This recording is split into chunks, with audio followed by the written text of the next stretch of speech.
play the field. My appetite for real. I'm greedy whenever touch grind. The first nigga eating when it's lunchtime. Front line. Been patiently waiting to slow a ticket. So everything the kid drop, I'ma keep it wicked. I promise to go and get it. That's a real hustler's motto. After that kind of cash like the lotto, that's what I follow.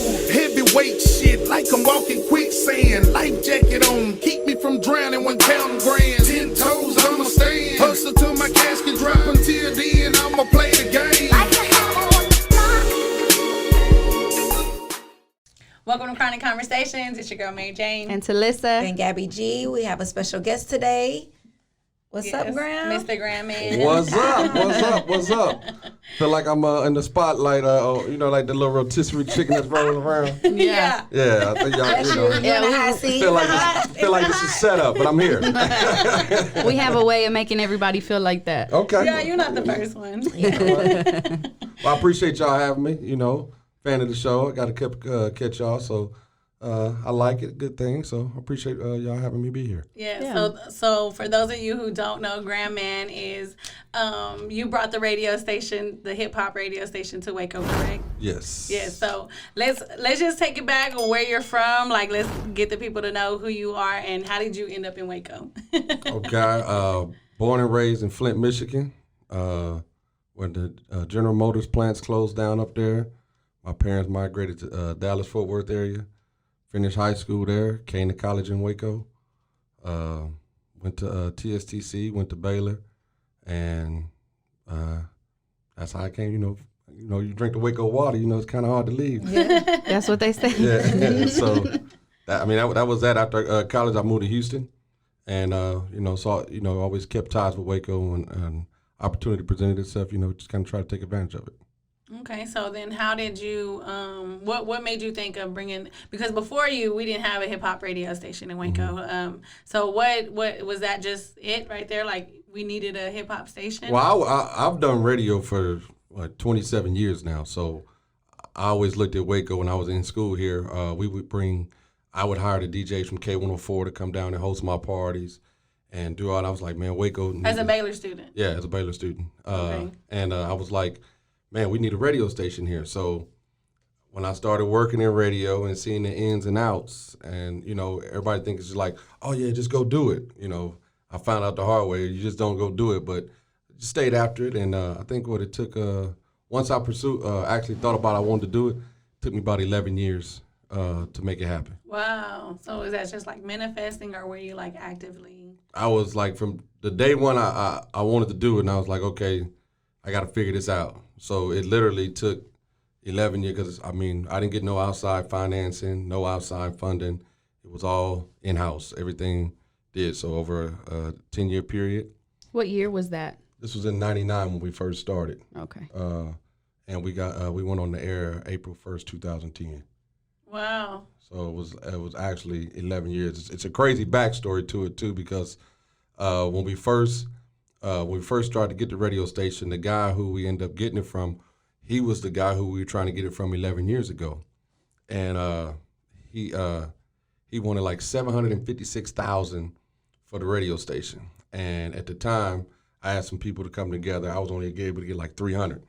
So I went to him. I was like, yo, I got 300. Like you black folk, I ain't got it all. Trying to work with but you. I can put something on it. And he was like, he entertained the offer, and he came back and he said that somebody else wanted it, and they had all the money, and he'd rather just get all his money. Mm-hmm. So so it kind of went flat. So it was still some other properties in Waco that we were pursuing, and you had to be around that $1 million range.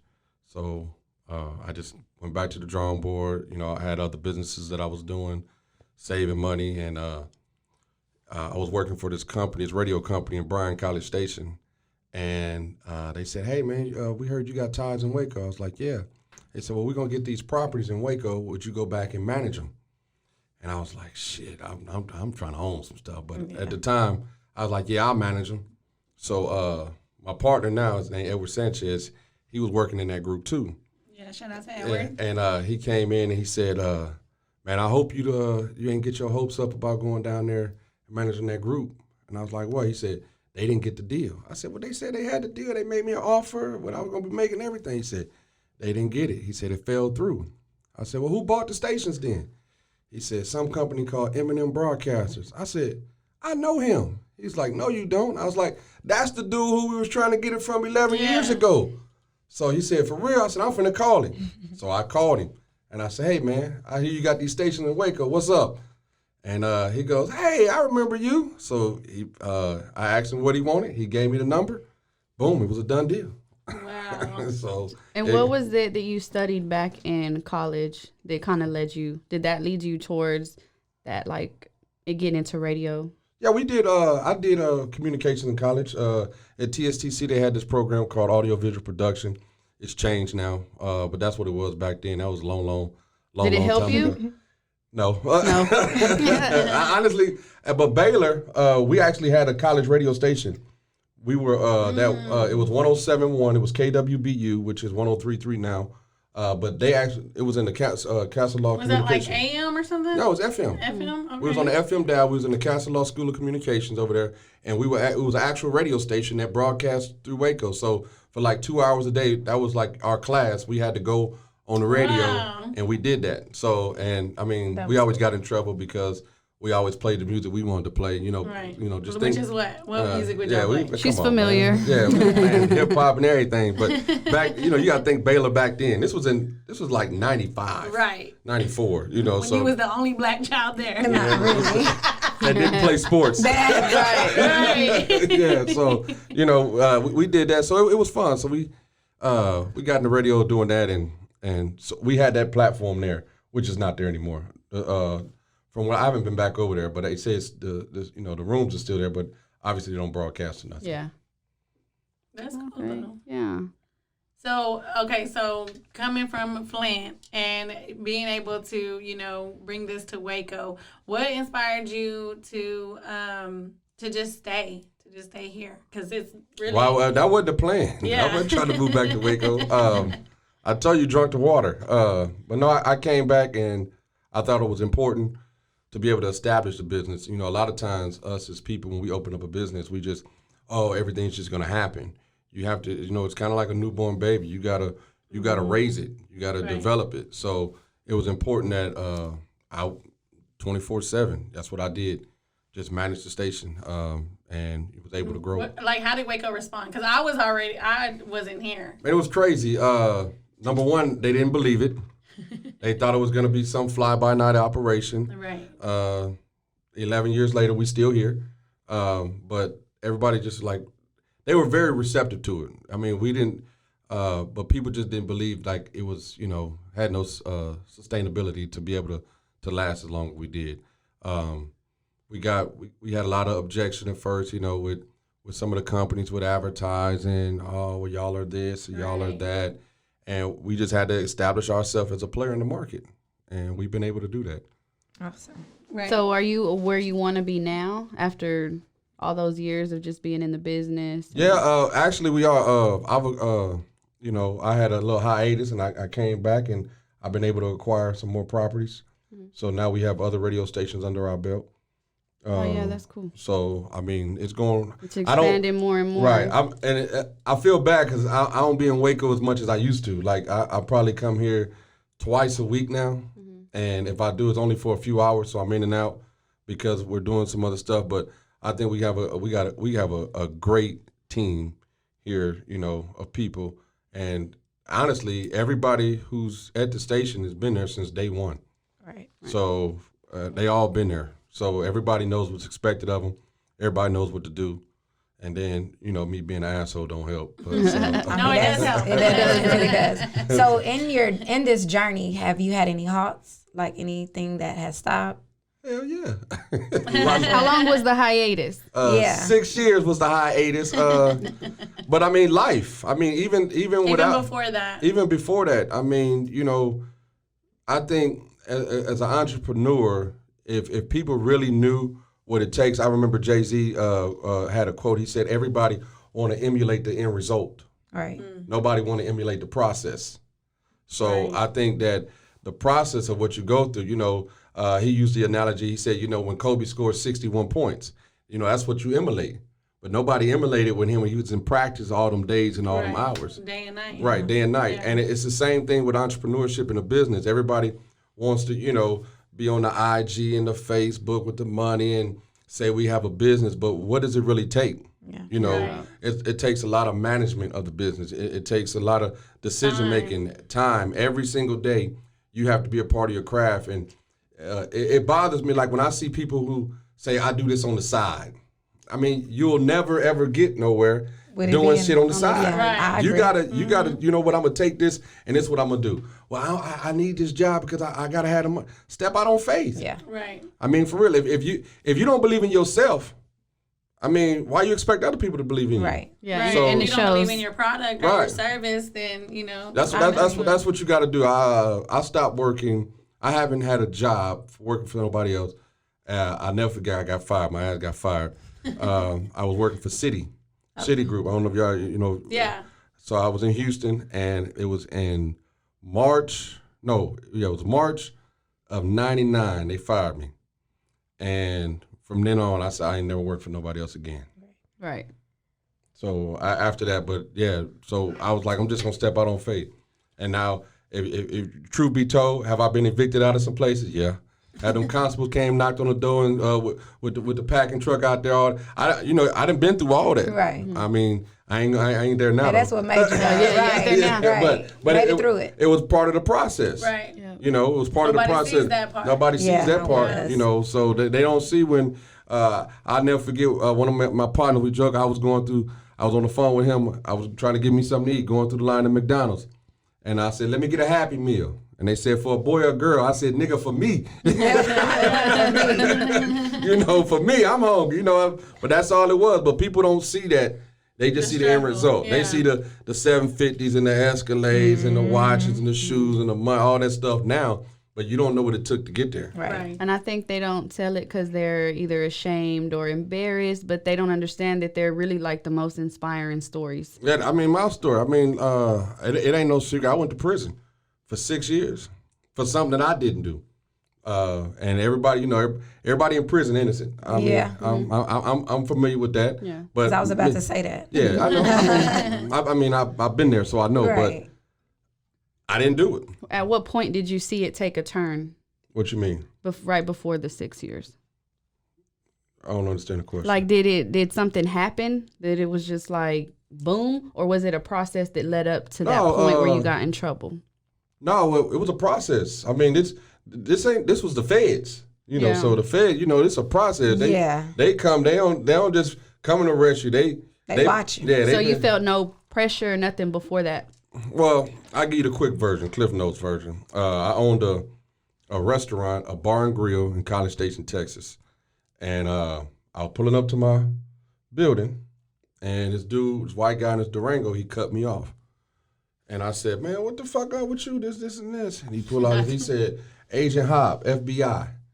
So I'm like, "What's up?" He's like, I said, "Am I under arrest?" He said, "No." I said, "Well, I'll let you in." Yeah. And he's like, "No, Mr. Graham, I need to talk to you." I mean, I ain't got shit to say. So he said, "Please just give me 2 seconds of your time." So I sat there, I listened to him. And he told me, he said, "Listen," this is what he told me. He said, "I don't want you." He said, "I need your help." He said, "You used to own a physical therapy clinic back in the day, and these guys are doing X, Y, and Z over here. Yeah. Tell me what they're doing." I looked at him, and we was in the parking lot of my restaurant. We just pulled up. I said, "You gonna come back here and help me fry some of these wings?" He said, "Excuse me?" I said, "You want me to help you do your job? You gonna help me do mine?"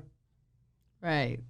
I pissed him off, my smart ass mouth. He said, "Oh, okay." Next thing you know, I got a conspiracy charge. So Yeah. I knew I didn't do it. I went to trial. That's another thing you don't do. If y'all are watching, you ever get in trouble by the feds, don't go to trial. Yeah, I went to trial, and I, did 6 years in federal prison. Are you still on parole, or? No, I'm out. I'm done. So that's what your sentence was? Yeah, 6 years. 6 years. Yes. Well, it was, Fed, you got to do 85%. I got in trouble in there a little bit. I wouldn't. You were supposed to do 5. I should have came home like a year earlier, but I wasn't doing what I was supposed to be in there. I mean, shit. I was in trouble city. Yeah. What are they gonna do? Lock me up? Yeah, I'm already I'm here. already locked up, But that took a toll on me too. But that's being, you got a family, daughter, relationships, that took its toll. But Your businesses, money. I was fortunate, to be honest, to have good people in my business. I have a good partner. If you go to prison for 6 years and you come out the exact same way you went in, it's a blessing. Most definitely. Wasn't a dollar misaccounted for. My daughter never went without. I never went without. I had good people to sustain me. Now, I'm not gonna say it was all good the whole time I was gone. Obviously, a part of my business was missing. I was, so it struggled, but I was fortunate to have good people on my side. I had 2 partners that one stepped in when I went away to help, and literally, I'll never forget the day I got out. I'm on my way to the halfway house, and I stopped in Waco, and my partner took the keys out of his pocket and said, "Here you go. It's yours. It's back yours. So handle business." And that's what we've done ever since. Did you make friends in there? Like, do you speak to anybody now? There's a couple people that I talked to, that I met in there. But I met it, in prison. You meet astronauts. You meet. Oh, yeah. Especially in the feds. In the feds, they big time up there. Right. Everybody was a kingpin, Right. Everybody big meat. Yeah. Until they get out. Okay, so before you got out, I joined the radio station, and one of the things that I loved the most, or a couple of things that I loved the most, was the community outreach. Like y'all giving out turkeys during Thanksgiving, do homecoming prep rallies, just everything. I know we do you guys do the kickball with South Waco. Things like that. I thought that was so important because growing up here in Waco, we didn't have no radio station out there in the community doing stuff like trunk or treats or anything like that. And every time you see Steve Harvey's van running around, everybody's looking, because that's something you never seen before. So I do want to thank you for that. But how important is it for you to be out in the community? I think that's the number one thing. Everybody know if you know me, that's we have our meetings weekly, we have our conferences, and every week is what are we doing for the community.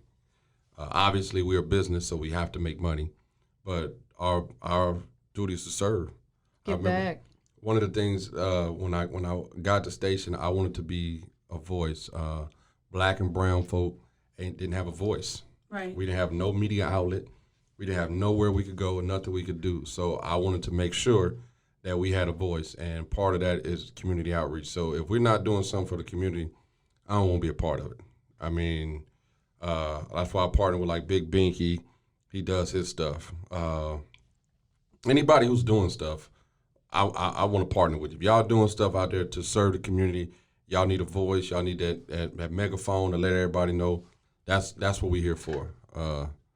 Keep in mind, faith move heaven, money move earth. But it's important that we serve the community, because if you don't serve the community, then what do you have? Right. So that's real near my, and I appreciate you noticing that.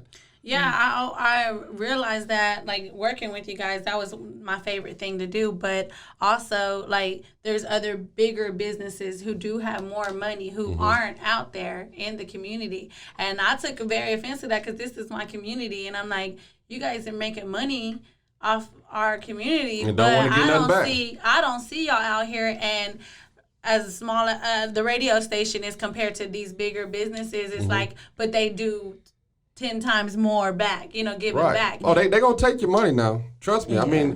I mean, and it's funny because I just wish our community could see that for themselves. You know what I mean? We can preach it for 2 hours on right here, and they're not gonna get it. But the black dollar, the brown dollar lead the community faster than any other dollar there is. I agree. Right. Seriously, we don't buy our own. We don't invest in ourselves.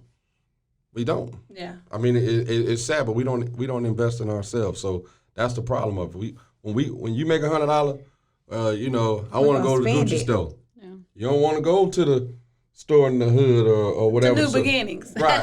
Shout out to my girl. Yeah, you don't want to shop there. Hey, you know, when you get your lashes, you want to go where Kendall Jenner went, and she don't give a damn about you. You see what I'm saying? Exactly. So, But you're not in that tax bracket though. but like, prove it.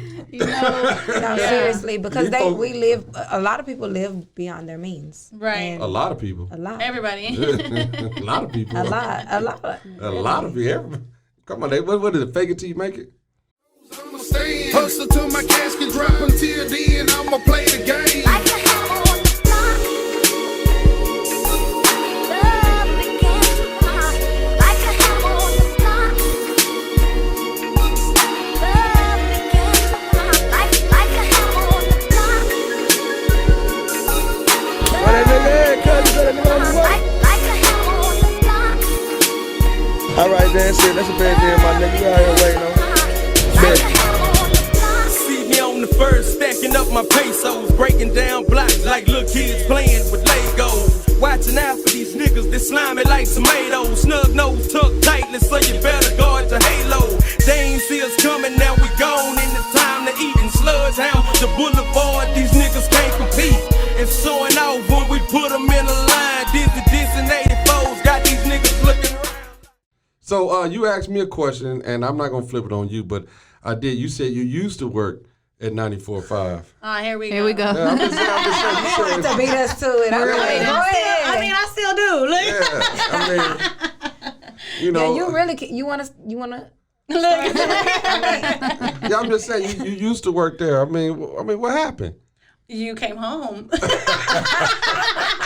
See, everything was Yeah, good. it was Everything was good. You know, Everything was good till I the came 3 home. years, I was there for 3 years. T was with me.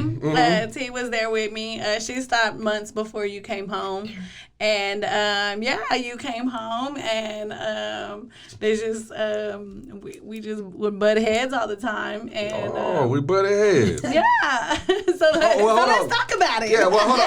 I think it's the boss and I'll mentality. let you ask the questions, but Okay, I'm going to just ask this question. Before I came home, did you get any type of warning signs or anything? Oh, yes, plenty Okay. of warning signs. Okay. Not only from the radio station, but other people too. Like, Okay. everybody was like, because I didn't know who Graham was. I was in Dallas, whenever the whole station started and everything. When you was popping, I wasn't in the city at all. So I didn't know any. When I came back, everybody I knew you. So, and they're like, Graham this and Graham that. And I ain't never scared. So I didn't take to it I didn't think anything of it. You know what I mean? So, but when you did come home, I remember you called me on your way home and you were like, "You ready to get this money?"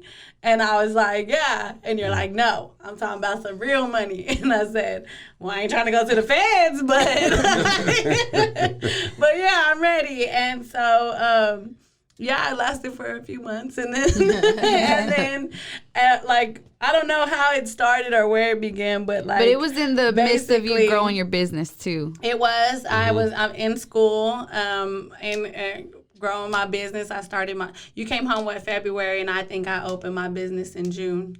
And so, and during the pandemic and during school and all that, and I couldn't fully commit my time to the radio station as you would have wanted. Right. And I feel like when you were gone, you had a lot of hopes and a lot of expectations for me.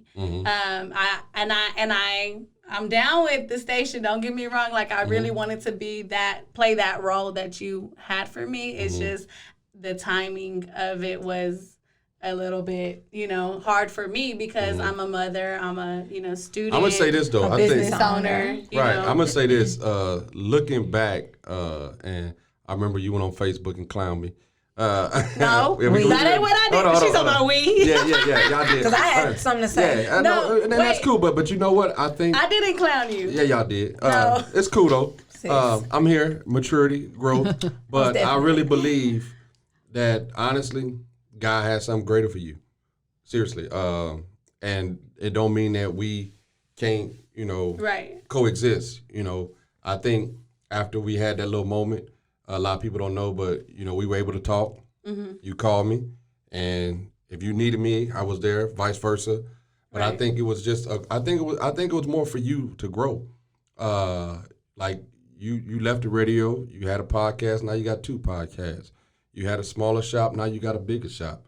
So I think it was more for you, God opening doors for you to be able to walk through, to stand on your own, versus working with or under somebody else. So I think it was more, especially a hothead like you. Well, I mean that's true too, but I guarantee you. Because I think I could have did it all. I understand, but I guarantee, I bet you learned some from the hothead like me to be able to apply to your own business. Yes, even to be sitting with you right now, it takes a lot of growth because you had me messed up. Right. No, don't say it. You had me fucked up, man. Don't say it. You know you did. No, but I'm glad to see the growth too. Yeah. So I think that, sometimes, when stuff. So did you grow from that experience as well? Because I feel like you did. I feel like I taught you the lesson.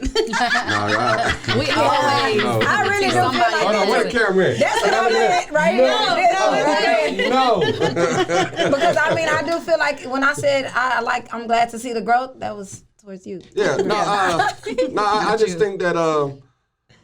Because you did it in the text. Let's go back. Because hold on. I clowned you, but really, okay, y'all. Really, I just posted what you did to me. She said I fired her through the text. First of all, I'll never forget it. I remember like it was yesterday. Because she said you kicked me out. No, I did. No, this is what happened. We had just so y'all know, on Tuesdays we have promotion meetings to discuss everything for the week at the Beat. On Thursdays, we have talent development so we can make sure that you're on the air, you're getting better every single day. And we do this with all of our properties across. So Mary Jane, all she had to do was just get on the call. You didn't have to be nowhere. You just had to, she could have been at work. She could have been doing some hair. She could have had her ear pods on, braiding. She could have been doing anything. All she had to do was get on the call. Her ass did not want to get on the call. She's like, fuck Graham and them calls. No, that's not true. Hold on. This is my story. Let me pay I be forgetting. Y'all know I be forgetting. Yeah. So she forgot. Okay, but whatever the reason was, she wasn't on the call. So I'm like, damn, this motherfucker just ain't gonna get on the call. Okay, well, guess what? She'll show up to the event. So we were having classic movie night. Mary Jane did not show up to one classic movie night. No, hold on. And this was the straw that... This was the first one. Yeah, this was the straw that broke the camel back. And I'm going to tell it, because she got mad at Prescription for this shit, too. I did. Yeah. So they had a podcast, her and Prescription, getting ready to record, right? So we invited everybody out. Prescription comes to the damn classic movie night. Prescription, her co-host. I'm like, well, damn, she worked for the radio station, but she not here. And her defense, she had a lot of stuff that day. So she got mad. She like, Prescription, why you go? You made me look bad. I didn't know he was even going. Yeah. Like, so he came. I'm just like, she can't come. So I called her to talk to her. Right, 3 times she didn't answer my call. Right now, this part she don't know. I had another employee call her with me on the phone. She answered right away. Right, and I'm sitting there looking. I'm quiet. I said, messy. I said, she said. He said, man, why you ain't answering Graham call? Man, because I don't feel like hearing his mouth. I don't feel like hearing that shit right now. So just forget it, this, and this. I said, because so she can't answer my call. Like, you know how it is. So I said, she ain't answer my call. So I just said, hey, man, and you were suspended. Indefinitely, don't forget that. Okay, well, you know what? When have you ever seen the NFL when they say a player suspended indefinitely? He always come back. But who knows that part? Yeah, because I didn't know that. And definitely means there's just not a date that's been determined to do so. That's all it said. Because I thought. Right, that's what it said. That's what it meant. I understand, mine. But he knew what he was doing, bro. Yeah. He was like, "You fired until I tell you to come back." That's what he was saying. No, I said you suspended indefinitely until further notice. I tell you. But you said you return your key. And it could have lasted a week. Could have lasted a month. Next thing I know, I'm Facebook famous. Fuck that whole ass nigga. He in prison, went to prison anyway. He ain't supposed to own no business. I never said none of that. Comments said it. See, that's what I'm saying. In my defense, all I said was, this is what happened. I'm not on the station no more. Ain't that some shit she like in my defense? I just lit the match. I didn't know the whole floor was going to catch on fire. I didn't know that. How could I know? We didn't know the community was going to come behind her like that. Well, I mean, I'm glad they did. And I think it was a win obviously we can sit here and laugh about it. Yeah. It's a win. So Yes. it's a win for everybody involved. Okay, so moving forward after that happened, you lost the best thing that ever happened to the station. But so Don't ever forget just that part. kidding, just kidding. But so now you went back to your hometown and opened another radio station, correct? Yeah, that was crazy. That was nobody but God. We had been working on that property way before the Waco property, and For 22 years. yeah, pretty much. So we wanted it was home, and especially after we got to Waco, I was like, man, I can't wait to go home. So the guy who actually owned that station, his name was Mike Shumpert, and he's a black guy, and he just wasn't. He was getting older, but he wasn't ready to pass the ham. He wasn't trying to hear it, and he held on to the station. Unfortunately, he passed away, and I didn't know it because I was gone. I had talked to him, or they had reached out to him while I was away on my hiatus, and was still trying to acquire the station. So when I came home, I made a phone call, reached out, and I was like, "Yeah, I'm trying to reach Mike." So I get a phone call back, and it's like, "Who is this?" And I told them who I was, and they said, "Man, Mike died 1.5 years ago."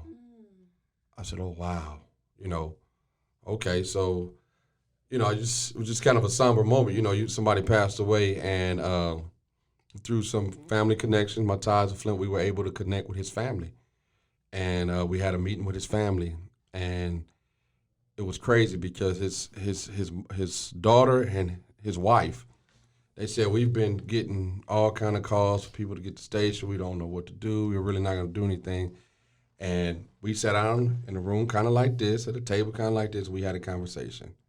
And when I left, we signed a deal, us to acquire that property.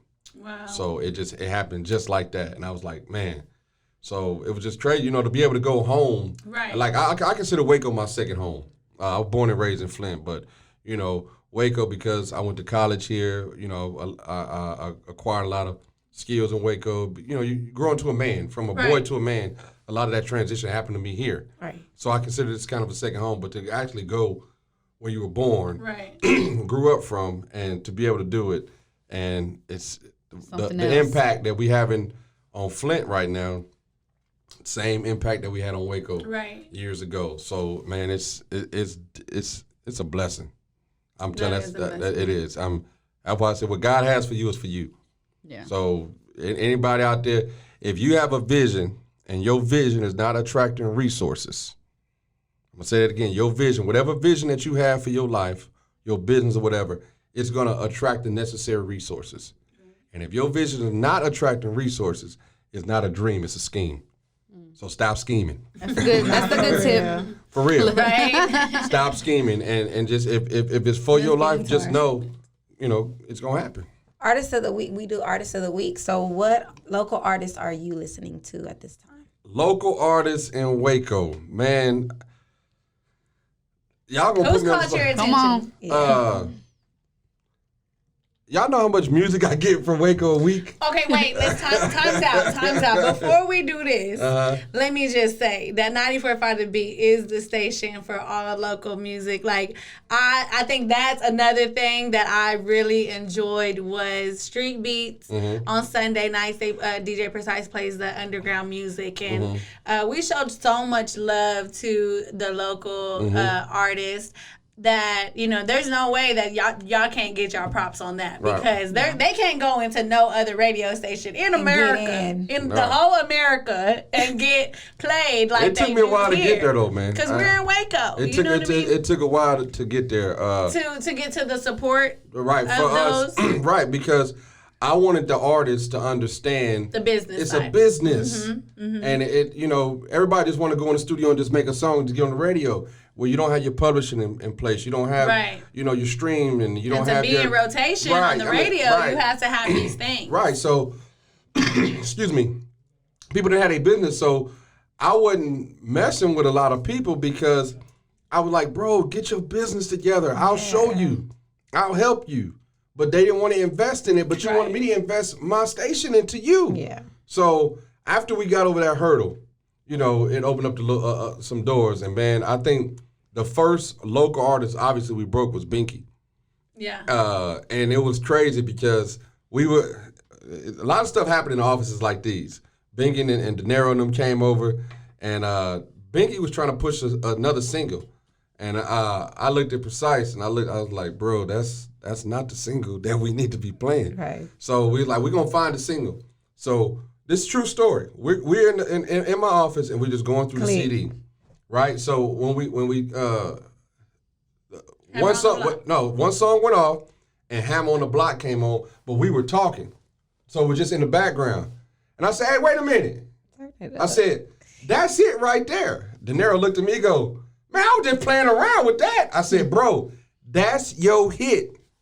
And Binky looked at me, he's like, man, no, man, I'm talking about this one right here. I mean, Binky, bro, we went back and forth with this. Me and him, I said, bro, Hammer on the Block is your hit. I said, that's the one I'm going to do. And he was like, fuck it, man, that's what you want to do, man. A story never been heard before. Yeah, he said, man, fuck it, that's what you want to do, man, go ahead. Yeah. Next thing you know, Hammer on the Block, and boom, everybody know what happened with that song. Yeah. To this day, you play it right now, the whole city gonna turn up. Go turn up. So that's literally how that happened. And everybody was like, man, and then, you know, he came with Never Been With a Player, and you know, the other stuff, and, you know, he's still doing his thing, so shout out to him, but that was funny. So it took me a while to get there, and then I started, you know, dealing with De Niro, and then realizing that there's a lot of talent in Waco. We got a lot of other producers. So I don't necessarily, because I do a lot of other stuff, Precise pretty much handles all that. He'll call me and say, hey, G, man, we got this one, man. What you think about this one? And I listen to y'all music. I want y'all to know that. If Precise gets it and y'all bring it, and he'll tell you, I'm going to be honest, if it's a hit or not. I mean, I think I like what the city is doing now. I think everybody's getting behind each other. I think the Waco Tron deal and the Hot Boy West deal, I think that was good for the city. And I just hope that people gravitate and don't hate. Right. Yeah, for sure. You see what I'm saying? Gravitate to it, support them. Because guess what? If you support them, then it's just a building block for, you know, open up the door. I mean, why Waco can't be next? Houston had their turn. Dallas had their turn. Why Waco can't be next? Right. But it takes the artists to come together to be able to support each other to do that. So if you ask me about a singer, I'm just on for the city. So if it's coming out the code right now, we supporting it. Okay, but we all know Waco, Tron, Hot Boy West, and Binky. Right. Give us an artist that ain't being talked about all day long, the norm, because you do go through a lot of artists. I do, but I mean, let me see. I mean, hell, can I just pull up my email and see?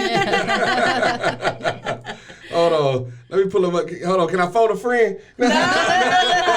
You got Street Beats. You got Texas Tuesday. That's another one where they can Texas too. Get in the mix. You put me on the spot. I can't call a actual name. But if you play the song, if I heard, I'll be like, oh, okay, yeah, I heard that one. That's such and such. Right. So to off the top of the dome, a particular artist, I don't know. I mean, I ain't gonna bullshit. That's the truth. Right. Well, if you want to get to know more artists, you can always come to the private hip hop party. I ain't never been invited. Well, it's private. You gotta ask. That's what I'm saying. I ain't never been invited. I ain't never been invited. So you're invited to the next one for sure. All right. You can come. You'll get the address. Okay. But we play local music all night, and we have local artists perform, and it's just a cool vibe. It's all for the local talent. Okay, we have to do something with that. We might put a little sponsor on that or something. Yeah, before you came home, they were actually. No, I'm just kidding. But another thing I fucked up when I came home. You didn't mess it up for me. You messed it up for the script too. No, I'm just kidding. But yeah, we would definitely love your support behind those events because artists pull up and we're staying so consistent that every time we throw another one, it's more and more people. And like even to me, it ain't even about the amount of people. It's the people who are actually there, like Right. the cool as artists and the producers and the videographers that show up, and it's just a vibe networking with everybody. And I'm hosting it, and I'm just I know everybody here. We do freestyle sessions and things like that. So Oh, you rap too? nah, she Okay. give her a few more shots, and she'll be rapping with your name in it. No, but those events, the hip hop events, something that I know that I take away from those events is, there's a lot of artists. So it's sometimes I get confused with the names and who's who into faces. So when they're up there and then they saying their names and they're performing and you feel their energy, I get way more familiar with the artist and who they are. Like if I see them, on social media or out, I'll get more familiar with who they are just from going to those parties.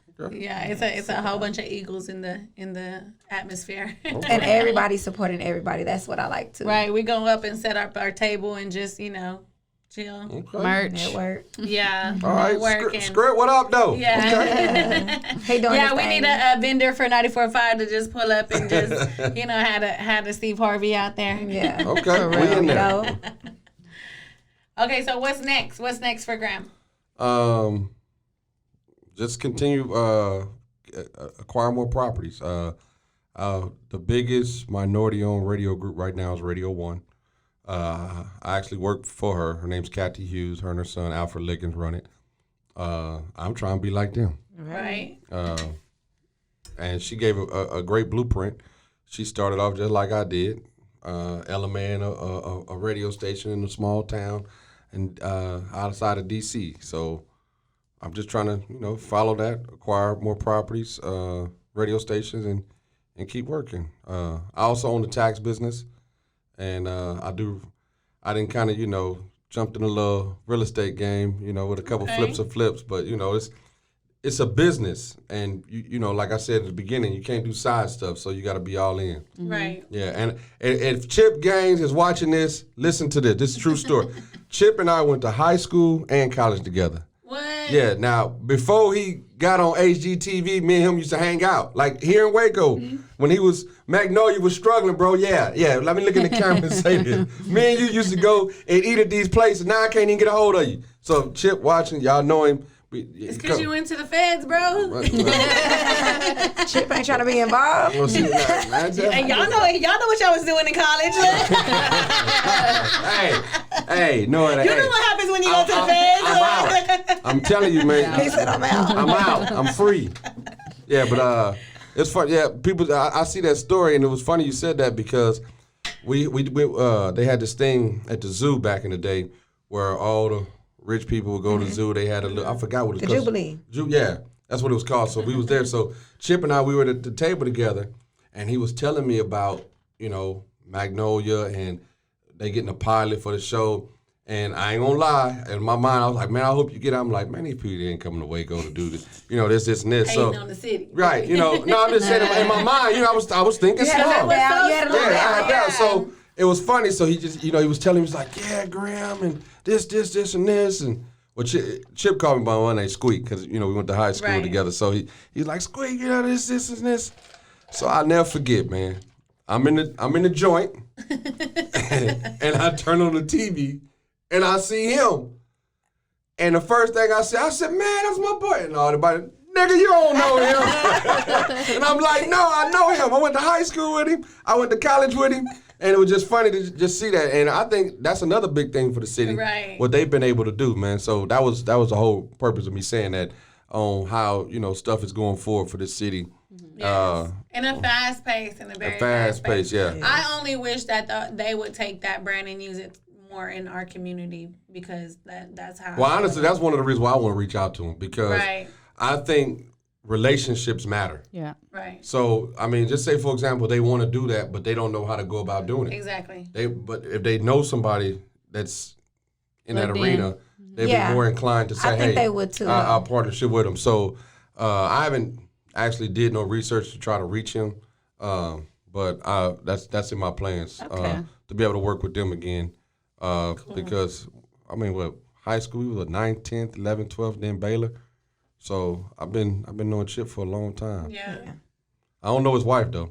I don't know her. They said she mean too. No, That's why he love her then. One of my girls actually does her lashes, so I think she's. I feel like we just got to connect those dots, and we'll see how it goes. Okay, so another segment that we do is Sexy 60, and we just give you a chance to let us know what you find sexy in 60 seconds.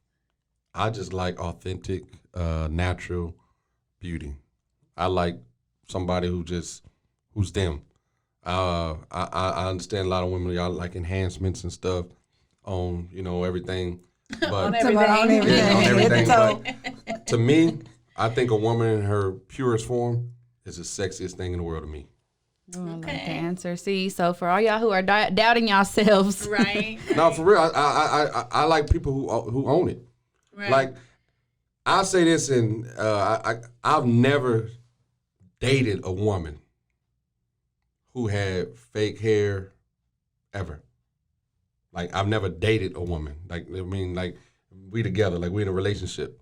What do you mean? Like, I mean, I'm not saying that I wouldn't, Like but I haven't. weave or Like, no weave and the fake and I've never. natural. weave in the fake. Yeah, I haven't fake done body. it. No, I haven't done it. I mean, That's not your preference. No, I mean, it looked good, When you see somebody like that, I mean, the first thing you think, when you see the fake ass and the hips and all, first thing that comes out, I want to hit. Damn.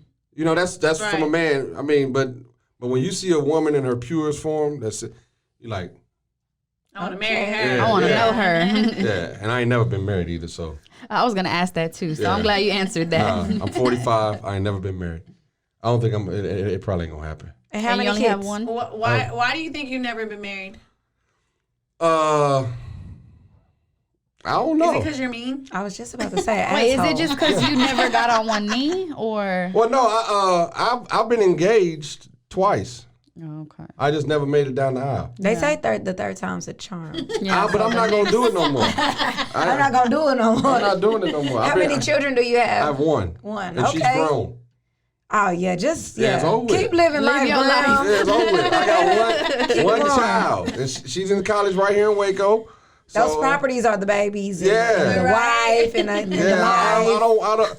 If I ain't doing no wife. It ain't gonna happen. I ain't gonna lie. It ain't gonna happen. I don't even have a significant other no more. Aww. Yeah. It's a lot of work. It is. Yeah. I mean, when you're traveling, I'm married to my business. Yeah. That's what You I know, said. that's where I'm at right now. These boys ballin' and you know they getting bread. Don't get it twisted. It's first 48 and going fed by that black word. And we move like clockwork. One last segment that we have, and it's Tips with T. So since you're our special guest, then you get to give your tip, just whatever it is, anything. I think the tip is almost maybe sound cliche, but don't give up. Like, whenever you get ready to do something or you make a decision in life to go through with something, it's always going to get to a point to where you get the biggest resistance. And I think that's when you push through. Like when people always win the wars, they get up there, never give up, and this, and like, yeah, whatever. Yeah. That holds true. Because if I would have gave up on my dream, I wouldn't have what I have. Yeah. Don't give up, no matter what. I think that's the biggest tip that you can really. You gotta apply it though. Yeah. So when you get good advice, apply it. Yeah, no, that's a good one because a lot of people get discouraged Yeah, it's in their easy. path. You Right. know, they get Just kind of remember, stuck. I had a friend in college, and she told me, she said, if it was easy, everybody be doing it. Right. Right. You see what I'm saying? Yeah. So it's gonna be hard. And just think of like when y'all all women, y'all have kids, right? Yeah. Okay, when y'all were pregnant, carrying the load was, it was a little difficult, but y'all experienced the most excruciating pain when? At labor. Right. When it was time for y'all child to be birthed. So in life, whenever you're getting ready to birth something, that's when you're going to go through the most pain. Oh, I'm glad you recognize that. You see what I'm saying? So just be able to utilize that and make it work for your good. All right. All right. That's a good tip. Yeah. I love that. All right, Graham. So you're gonna sponsor our podcast, right? You want the How gold many months package? would you like? No, but So seriously. go. So I got with my bank account set up. I got I got to transfer from my savings. We to take my, cash card and food stamps. No, I'm just kidding. Well, I thought Big Vassell did all that. He did, but we're looking for more. Look, the more the merrier. You know that. Okay. You want to sit at the table at the Jubilee, right? Yeah, that check is big. No, but thank you so much for being our guest. If somebody wants to get a hold of you, where can they contact you? I'm on social media. I just don't know how to use it that good. Okay. I'm old, so Facebook, obviously. I know how to work those tools. I have a Snapchat. He's trying. You don't even know how to check. I really don't know how to use that. And I'm learning how to work IG now. Okay. IG is where it's at. Get on for Facebook. sure. Get on Facebook and go to IG. Let me see. I think I've made like 15 posts so far on IG. Okay, you're doing good. Yeah, so that's Make sure you use Progress. hashtags. right. The I'm hashtags Edward are Graham where on it's at. Facebook and the Graham Man on IG. Okay, Got it. the Graham Man. Yeah. So I appreciate y'all having me. This was Yeah. fun. Man. Thanks this for was coming. Next time, have some Hennessy though. No, we got. We go get it right now. Not that you didn't even sip the Crown. Anybody know me? You're Henny. I'm not on. If it ain't Hennessy, I don't drink it. Okay. I don't. I don't. I don't. No, I just don't. Okay, we See, got I'll you. pull up with He done Henny, came and then too they're far like, in life. you know, we like He done Crown. came too far in life I to know, right? drink Drink some damn Crown. Everybody know if they see me drinking anything, they be like, "Man, what's wrong with that? Ain't G." Right. So, do you like the Henny VSOP? I just like Henny. Henny. It don't matter if it's VSOP or It don't the matter. original. Mm-mm. Okay. I'm an old head, and I just like to sip it, and don't put nothing in it. No ice, no just Coke, neat. no Chilled? nothing. No, not chilled. Just. Neat. Yep. If they wanted anything in the bottle, they would have put it in there. I feel you on that. He likes to feel the hair on his chest, Okay. bro. Because that's exactly what it does. I cannot do Henny, bro. Like, no. That's all I I'll do. drink water before I'll drink Henny. Henny do me wrong. I love it. Me too. But man, y'all got a good thing going. I appreciate y'all. Anything I can do to support, I will. I may be a sponsor an episode or two, but you know, but I really appreciate y'all having me, and keep doing what y'all doing. Thank you. Like we'll do. Yeah. All right, y'all. Don't forget to like, subscribe, and share the video. Hit that bell so you can get notified every time. And y'all keep tuning back into the next episode of Chronic Conversation. All right. Thank y'all. Bye.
This has been a Rogue Media podcast.